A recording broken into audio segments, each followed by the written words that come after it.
It's 4:45 on a Thursday. You're coming out of a hearing. You have 3 missed calls, 2 voicemails, and 1 website form submission, and an email that just says, need help as soon as possible. By the time you get back to your desk, you're already making a quiet decision, not about the merits, about whether this lead is going to be easy to process. That's the operational problem. Intake becomes a test of your availability, not a test of fit. What you want instead is simple. Every lead gets a fast response. Every lead gets asked the right minimum questions. Every lead gets a clean next.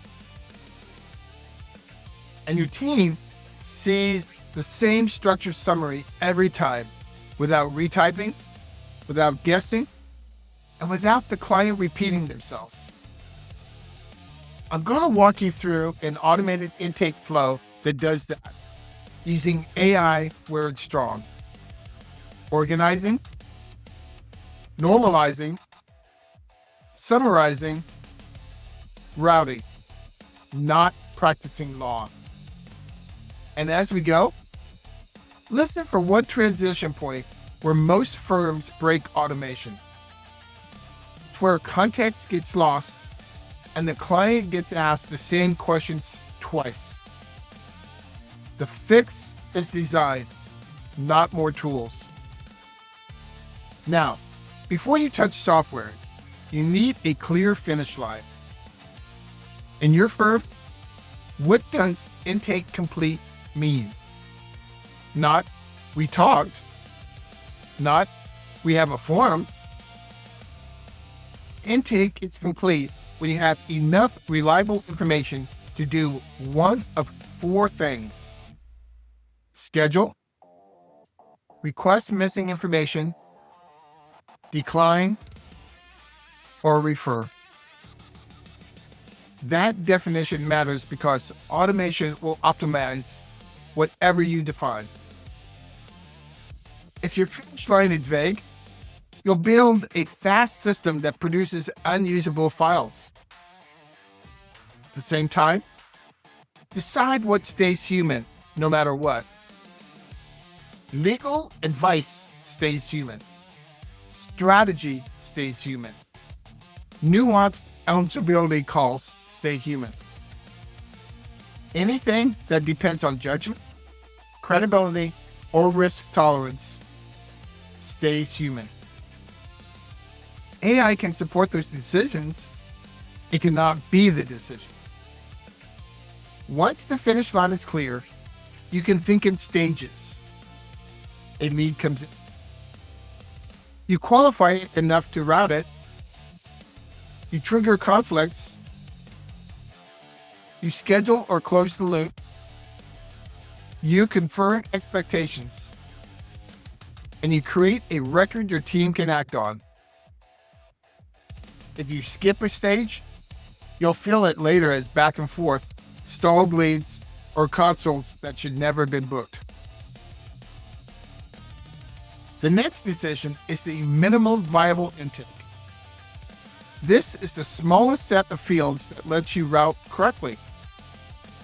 You need who the person is, how to reach them, what happened, when it happened, will it happen, including jurisdiction, who the opposing party is, at least as best they know, and whether there's urgency, like a deadline or a safety issue. That's it. Everything else is optional until after schedule, unless your practice area truly requires it to avoid wasting time. If you try to collect the entire case file up front, completion rates drop. People abandon forums. Or they give you low-quality answers because they're overwhelmed. If you collect too little, you create a different failure mode. You book consults you can't take. Or you miss complex. Or you spend the consult doing data entry. Minimal viable intake is a trade-off. You're balancing completion rate against routing accuracy. Now, we can assign AI to do the right jobs. AI is good at turning messy narrative into structured fields. Someone writes, "This happened last summer around July 4th weekend in Phoenix, and my ex's new spouse was there." AI can normalize that into a date range, a location, and a list of parties to confirm. AI is good at flagging missing fields. It's good at producing a one-page intake brief in your format. It's good at categorizing matter type based on what the person said, so your team doesn't start from zero. And it's good at drafting internal checklists. Not for the client, for your staff, so that next human step is consistent.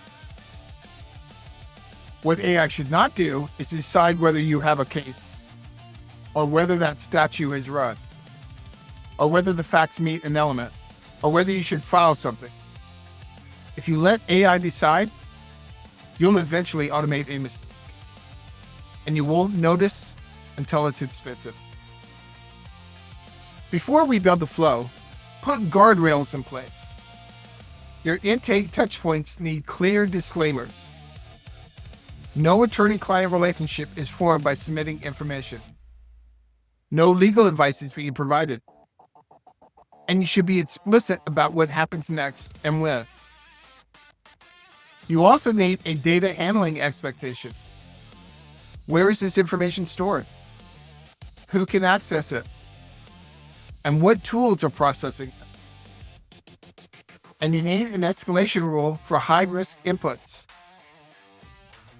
If the lead mentions a deadline, an injury, a restraining order, immigration status, criminal exposure, or anything that suggests immediate harm or imminent filing requirements, the system should stop pretending this is routine.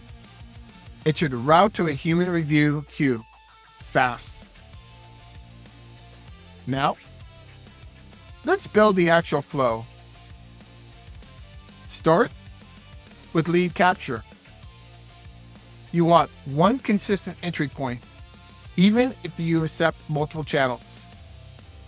That can be a web form, a chat widget, or an intake link you text after a missed call. The key is that it collects your minimal viable intake fields and sets expectations. Response time, what you will and won't do, and what information you need to move forward. If you allow every staff member to just email a few questions, you'll get 10 versions of intake, and you'll never be able to automate it reliably. Once the lead is captured, you run AI-assisted qualification. This is not a decision engine, it's a cleanup engine. It standardizes names, it formats phone numbers, it normalizes dates, it pulls out locations, it identifies likely parties for conflicts, it flags what's missing.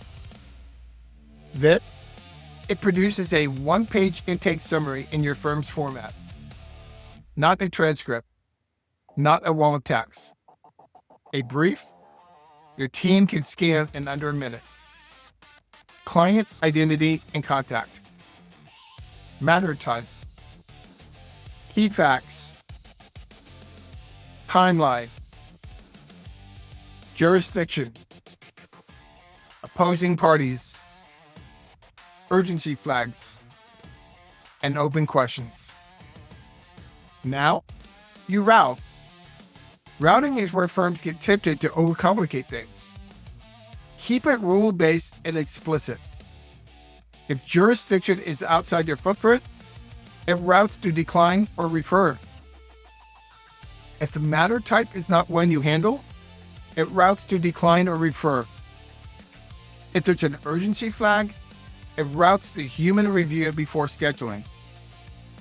If minimal viable intake is incomplete, it routes to a short follow-up request that asks only for what's missing. If it's a basic fit, it routes to scheduling. Those rules should be written down in plain language, and they should be the same rules your staff uses today when they're doing it manually. Now, trigger conflicts. Do not wait until after a consult to start thinking about conflicts. At minimum, extract the parties and run them through your conflict process before the consult is confirmed. Sometimes you'll only have partial names. That's fine. You can treat it as a preliminary screen and confirm details later. But the failure mode you're avoiding is obvious. You don't want to book time you can't ethically use. Next is scheduling automation. Once the route is scheduled, the system sends the correct scheduling link for that consult type. It also sends pre-consult instructions.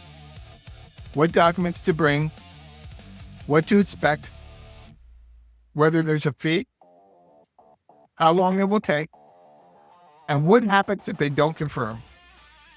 Then it confirms automatically. This is where you stop losing leads to silence.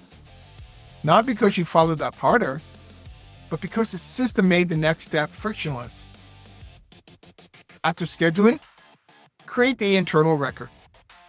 This is where intake becomes operationally real. Auto-create a standardized intake note. Add tags for matter type, urgency, and source. Create a task list for the next human actions. And attach the intake summary as the front page. The goal is that any attorney or staff member can open the record and immediately know what's going on, what's missing, and what happens next. Now, add quality control and an audit trail. You need an edge case review queue. Anything with missing deadlines, unclear jurisdiction, unclear opposing party, or inconsistent facts goes into the queue. And you track drop-off points. Who started the form and didn't finish? Who received a scheduling link and didn't book? Who was asked for missing info and didn't respond? If you don't track drop-off, you'll assume the system is working because it's quiet. Quiet can mean efficient. Quiet can also mean leaking. Now, we get to the handoff point that breaks most automated intake systems. It's the moment automation stops collecting and organizing, and a human starts applying legal judgment. Most firms leave that moment vague. So the client fills out a form, then they get a call from staff who asks the same questions. Then the attorney asks them again in the console, and context gets lost. The client feels like nobody read anything, and the lead stalls because the process feels sloppy. The design fix is straightforward. You need a single source of truth intake summary. Automation generates it. A human reviews it. And that summary is what everyone uses going forward. Then you set explicit triggers for when a human must intervene. Urgency flags. High-risk practice area issues. Conflicts uncertainty. Anything that could create malpractice exposure if mishandled. And you adopt one rule that sounds simple, but it changes everything.